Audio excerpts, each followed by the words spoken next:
Glad that you're here today. I'm glad to be here, especially on a day when the weather is generally favorable. Maybe it's not so favorable when it's hot weather. I don't know. But we are getting warmer conditions. It's going to be warmer than usual for the coming 2 weeks. We haven't had 2 weeks in a row of warmer than usual weather so far this year. That's been sometimes near normal, sometimes a few days warmer than usual in Iowa, but a lot of them on the cool side. About precipitation, we don't know if we're going to have above normal precipitation for the growing season, but we do know for the next 2 weeks the chance of having a shower beginning 2 days from now is above usual. But is it a chance of significant rain? That we do not know. Well, we'll look at some of the things that are going on. First, people are interested in what the prices are for grain. Mostly, I suspect that, I don't know, I could ask by raise of hands, how many in this room produce corn or soybeans? I just want to see 1, 2, 3, 4, 5, 6, 7, 8, okay. The producers are at this end, you guys are out over down here. The grain prices, of course, on the low side, but that was a bit of a surprise, having had such a disastrous drought in 2012. And the prices went up too much, like they did last time there was a drought like that, and the time before. The second the prices went up, a good farmer friend of mine said, "Oh no, we'll be 6 years getting over the price crash because of this drought and everyone starting to grow corn around the world." And that's just about what it will be, I suspect, for the recovery time. Well, the corn price this morning up 2.5 cents at $4.30. The December contract $4.35.5, and expect for December the expected amount. I anticipate, with the help of Dr. Wisner, who usually has this right, that the price of corn while we're harvesting will be on the order of somewhere between $2.90 and $3.50. Of course, we got a number right in the middle of that we think it would be the one to key on, but that's the range that is fairly likely to be the price of corn. Soybean, today, this morning when I checked, this was around 9:30, 11.55 3/4. November, while we're approaching harvest time, 11.29 is the likely contract value there. I don't have a range for you on likely soybean prices. So, market as of 9 a.m. this morning, the number there. Weather is the largest cause of our risk associated with the pricing of grain, and it's associated with the growing of grain. The risk of having a big crop or little crop. You're looking at the picture as a risk wheel. Green represents, if it takes up a little bit more than a quarter but less than a third of the circle, that means that there's about a third of a chance, or a 33% chance, somewhere like that, of having record high yield if El Niño continues. El Niño doesn't look like it's continuing. But as of today, this would still be the correct risk wheel. And the most likely yield, the weather that we've been having and we expect so far for this summer, assuming we don't move to a La Niña, is the most likely yield is always the bottom of our risk wheels, and that's at 173 bushels to the acre. So that would be the likely yield for this year. Trend is where blue meets, and the trend line is 165 bushels to the acre, 168, excuse me. Trend line yield is right at 168 for our nation, and we would expect if we have that harvest, we will have corn that is worth $3.50 at harvest time resulting. If we get lower yields than that, the price goes up a bit. It goes up about $1. If we have a drought, where blue meets red is the drought line. Red is in a drought that just barely qualified at where blue meets red. That's a 10% reduction from trend line. We have a law in this country that controls drought. Isn't it a wonderful country? Drought is controlled by law. We can thank the Senate for that. They said, we can't have all of this arguing about whether it's a drought or not and what we ought to do for insurance, for relief. What can we define as a drought? Well, we'll go clear back to Roman times. The Romans said, if the crop is decimated, it is not effective. Just like they said, if the enemy's army is decimated, it's not effective. Decimated means reduced by 10%. If the army is reduced by 10%, it's no longer effective. If a crop is reduced by 10%, the prices go up, we don't have enough to go around, and it just seemed like the right number. So the chance of the crop being reduced to 10% below the trend line. Always pay attention to trend line. Don't look at the yield in bushels per acre or total bushels for the last several years, or worse than that, more than 10 years ago, because the trend has been up. Look at the deviation from the trend yield when you're looking at production, maybe of everything, but definitely for grains. That's the important thing to pay attention to. And 10% below the trend line is the drought level, and that's when all of the laws that affect drought relief and that sort of thing kick in for your county. It's on a county-by-county basis, but the national drought is defined the same way. Here's today's picture by satellite of the world. You can see where the ocean is, you can see where the land is. The colors represent the temperature. And of course the dark orange color is the warm places, and the yellow is cooler. I've drawn some red ellipses in there in the spots that we pay close attention to. You notice I've got a great big ellipse that goes from up near Alaska and down Canada to northern California, and then all the way out to circle around Hawaii. That is a crucial area of the Pacific Ocean that has been changing our weather this last 5 years and will likely continue for the next 10 to have effect on the Northern Hemisphere's weather.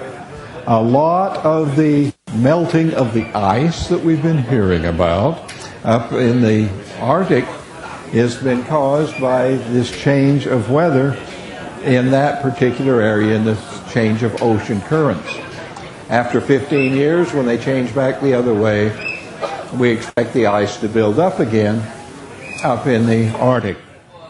The people say, well, I thought that was all man-made global warming that's been causing that ice to melt.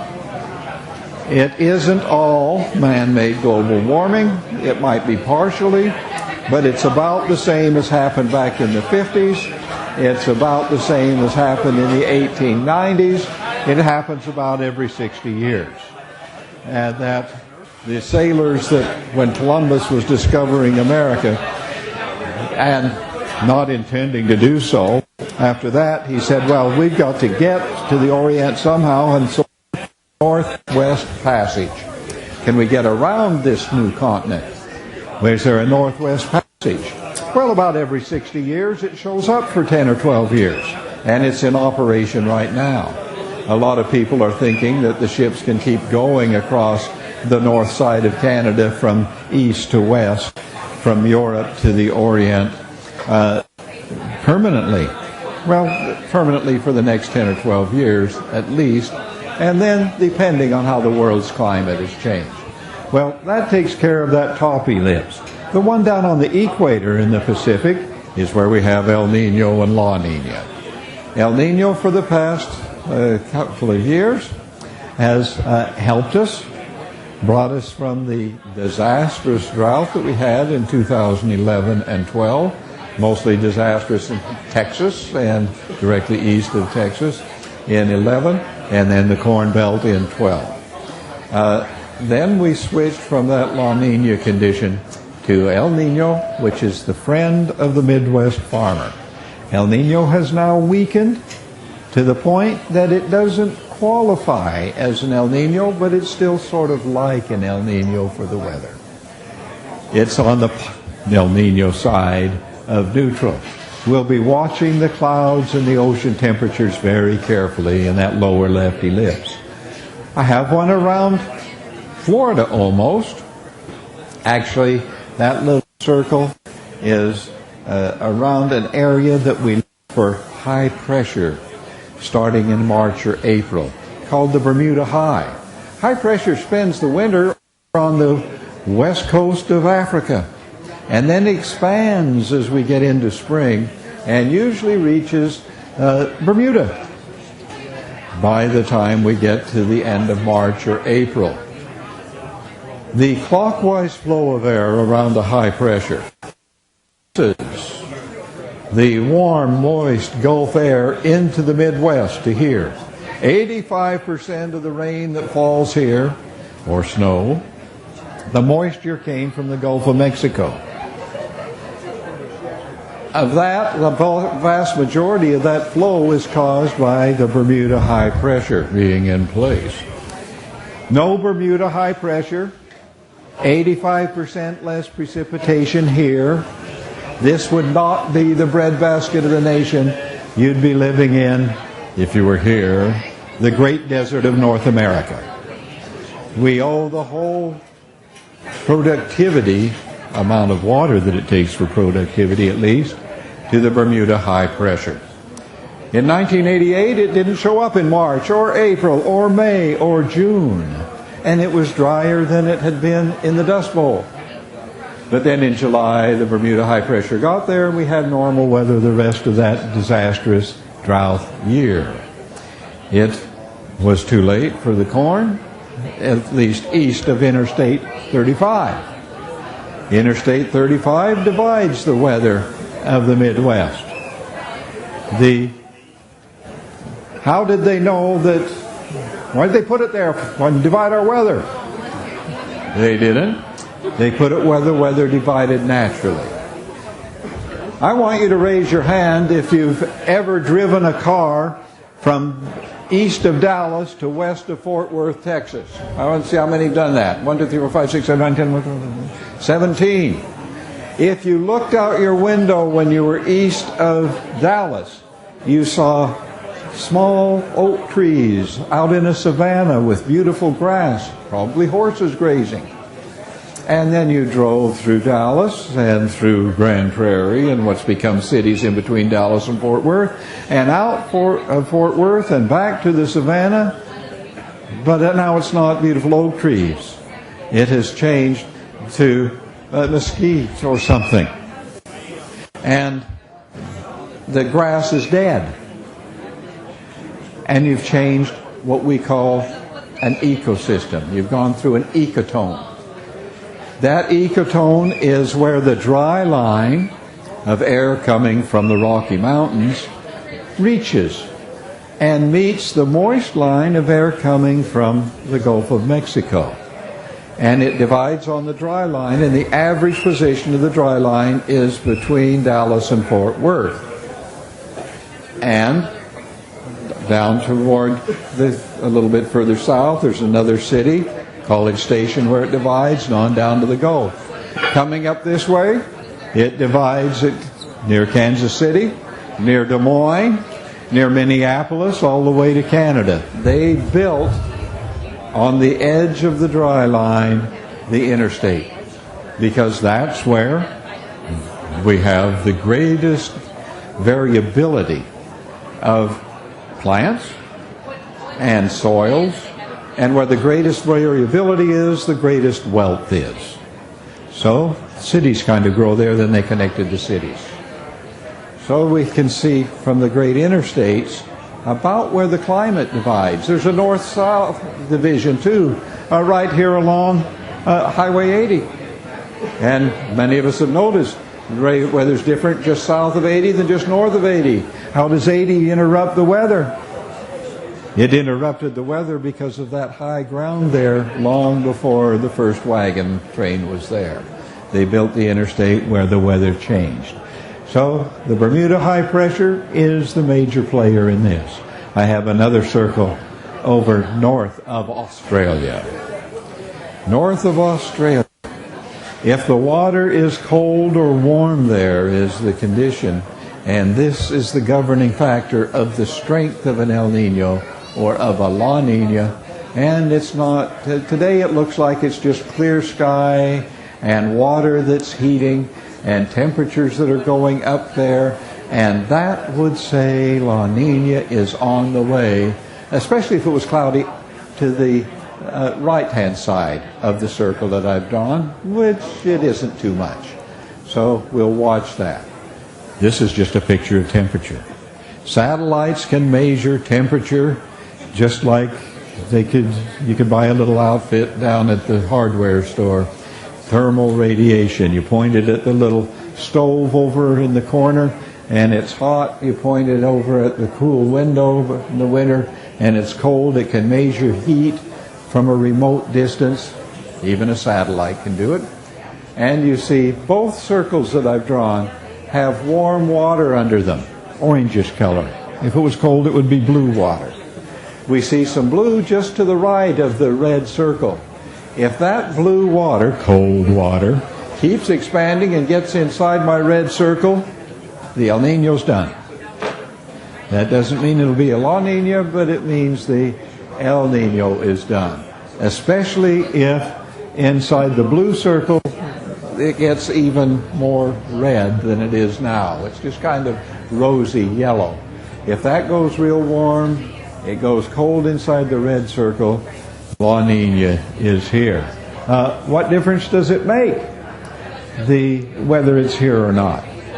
Here we see the history, or at least part of the history from 1950 on, of El Niño and La Niña. El Niño was the red thing sticking. Favorable for crops in the Midwest, unfavorable in the Canadian prairies. The blue going down are La Niña events. There's fewer La Niña than there are El Niño. They're the opposite of each other, but they don't have a one-to-one matchup. We were dominated by La Niña to the left side. I've shaded it in blue. For all of those years, if you were a pessimistic farmer, it paid off. Because in the Midwest, the weather tended to be on the sorry side. 70% chance of a below trend line crop yield any given year. Then we changed to the middle of the picture, the green and the red up toward the top of the picture. El Niño dominating, 70% chance of an above trend line crop yield. Great years. And now maybe we've switched back to domination by La Niña. We shall see. We have a suspicion that that will be, and the higher risk of crop production that goes with that.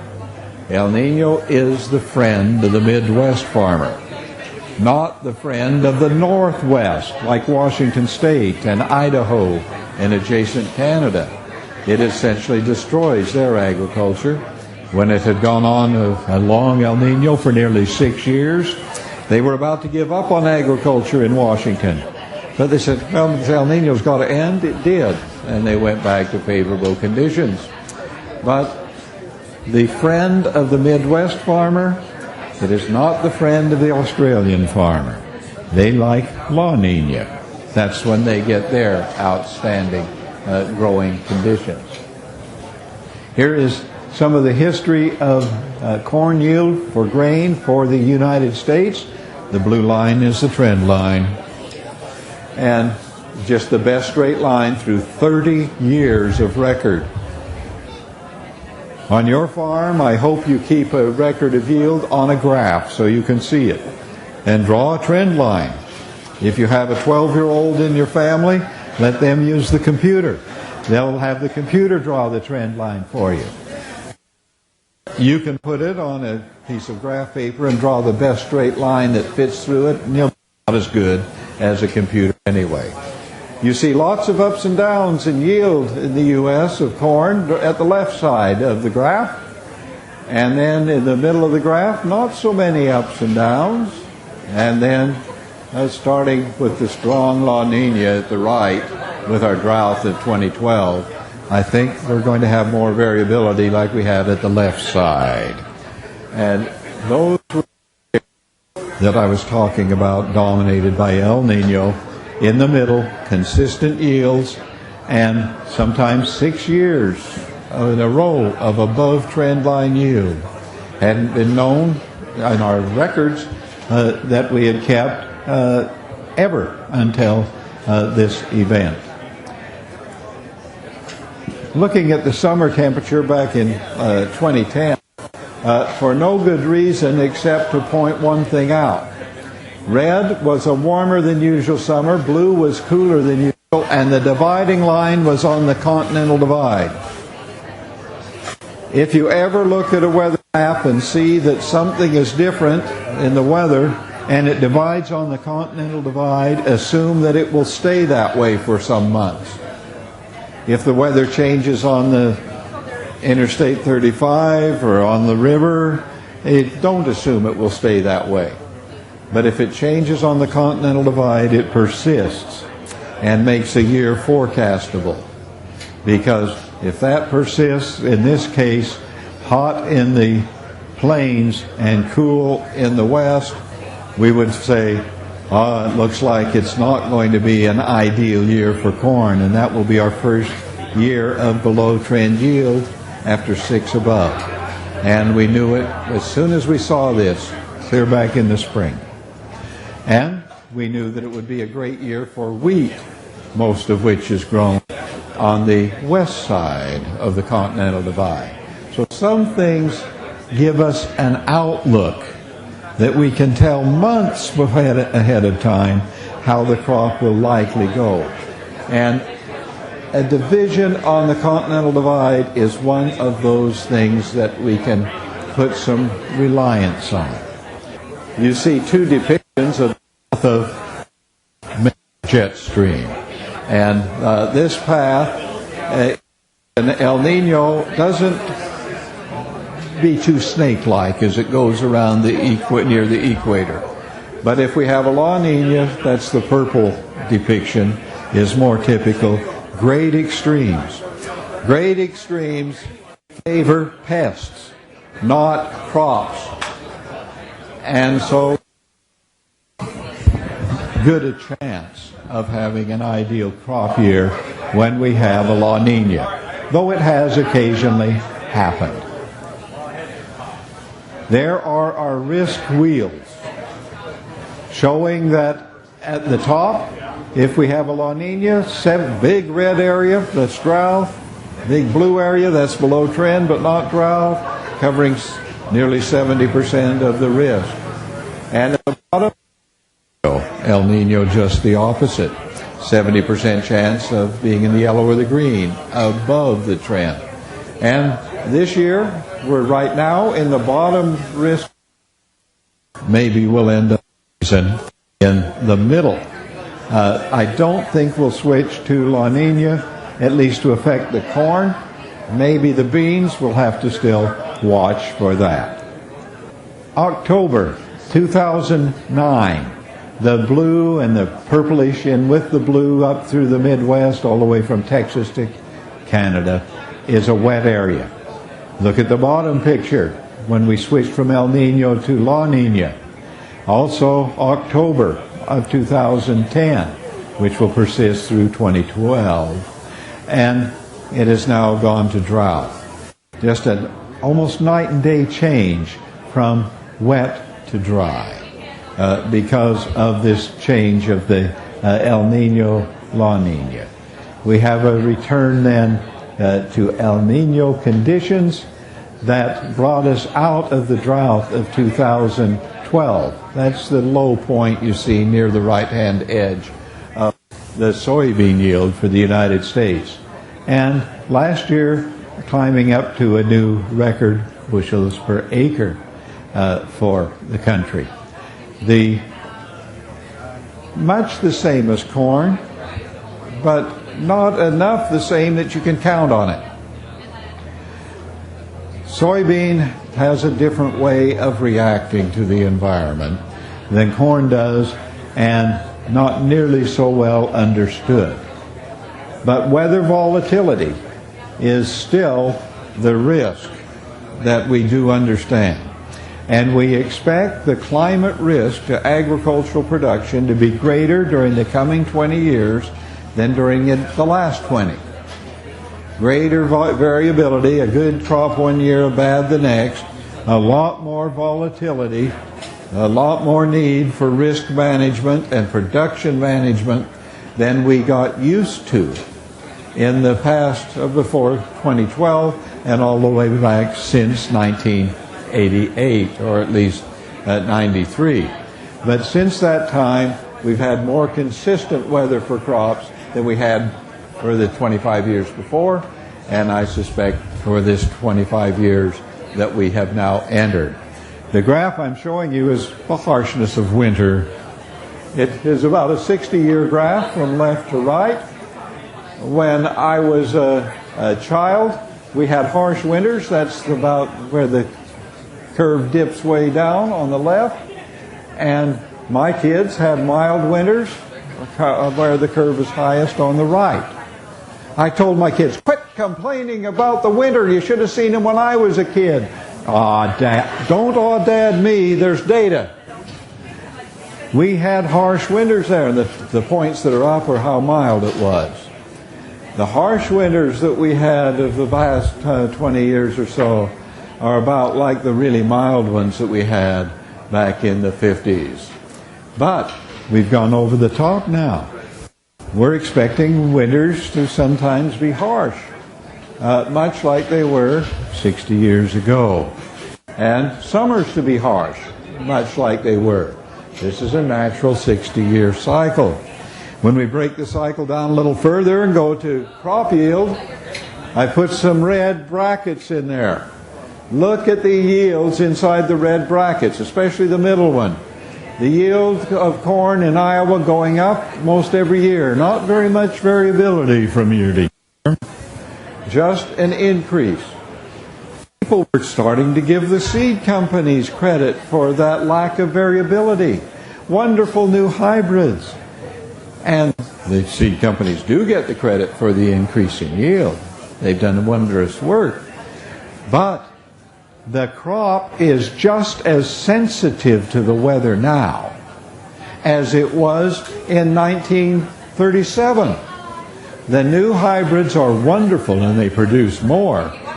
But the same weather that would cut the yield in half in 1936 will cut today's yield in half. Of course, we're starting with a yield that's up here well over 150, near 200 bushels to cut in half. And back in the Dust Bowl, we were starting with one that was around 40 to cut in half, down to 20. But the weather that cut the yield in half, if we have the same weather, will still cut the yield in half. And having the higher yields is good for people to not starve to death, but it doesn't help us in our economy at all. A half a yield hurts you as much now as a half a yield hurt my grandparents back in the early 50s and the late 40s. A cut in half yield is a cut in half yield no matter how you look at it. Well, I'm showing 3 of those areas of consistent yield that each lasted 18 years. In fact, the one that we just finished got labeled as stable period number 4.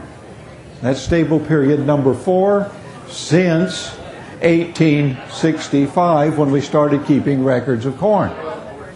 And we've had 4 of these periods, 18 years long, each of them with consistent yields.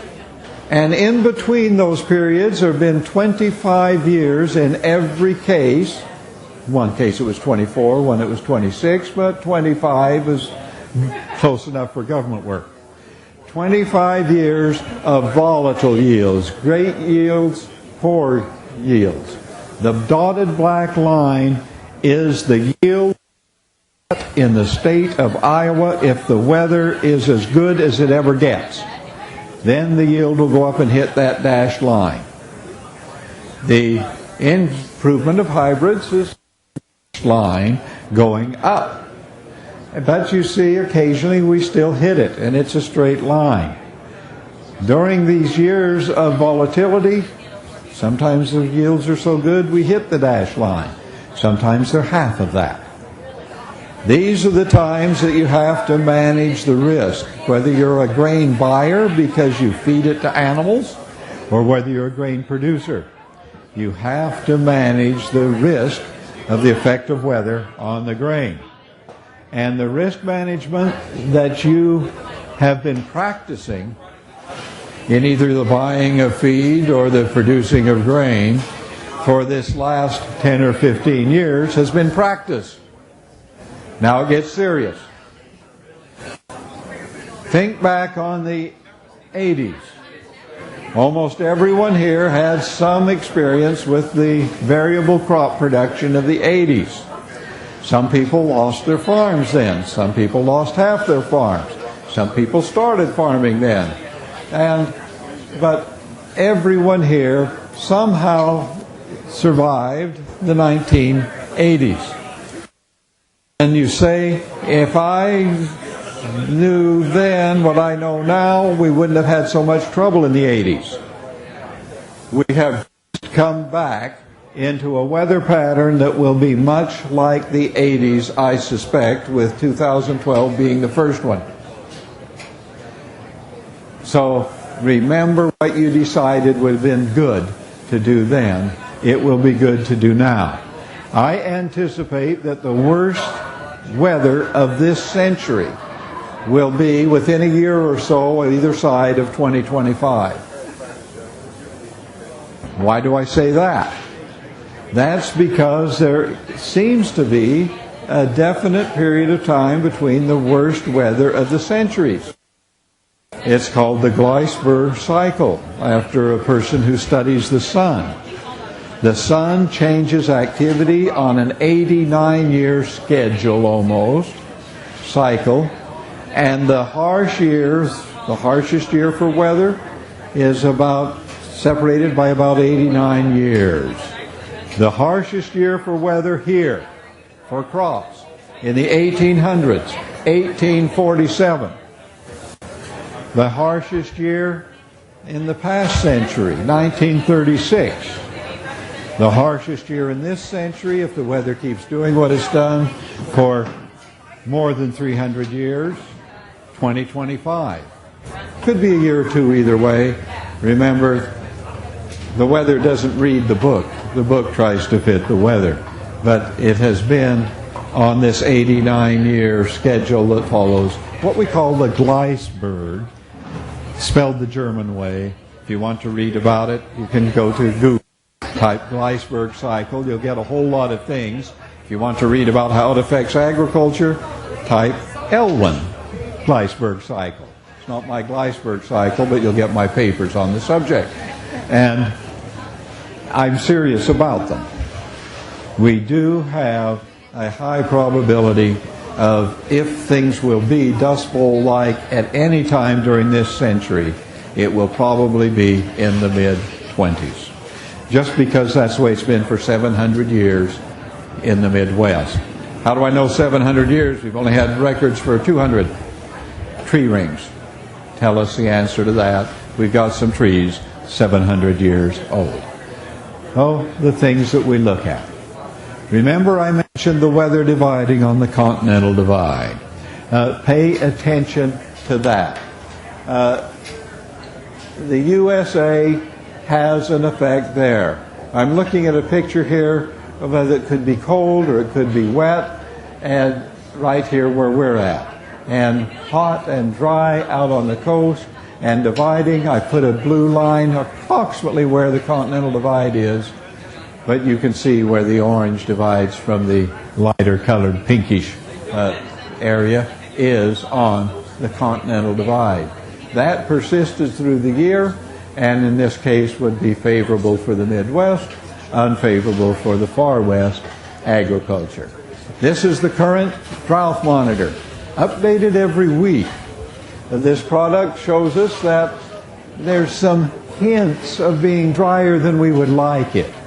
The light yellow is not drought. It is, pay attention, for the first two colors of the drought monitor. When it gets into the sandy and red hues, then it's a drought. California's got a drought. They ask me when it's going to end. I tell them when it rains in Colorado.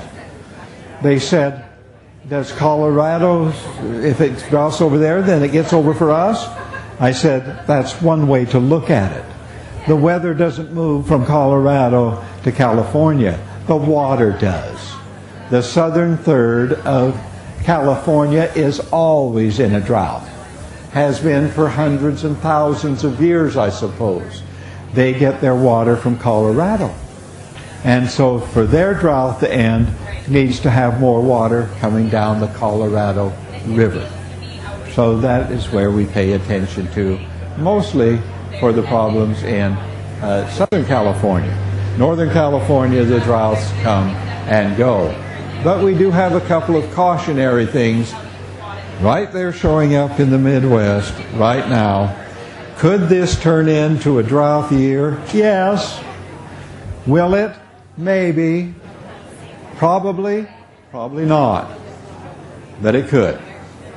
If it hasn't turned into a La Niña by the middle of July, don't worry about it. Maybe worry for the last cutting of alfalfa, if you're an alfalfa producer. And that is sort of our picture.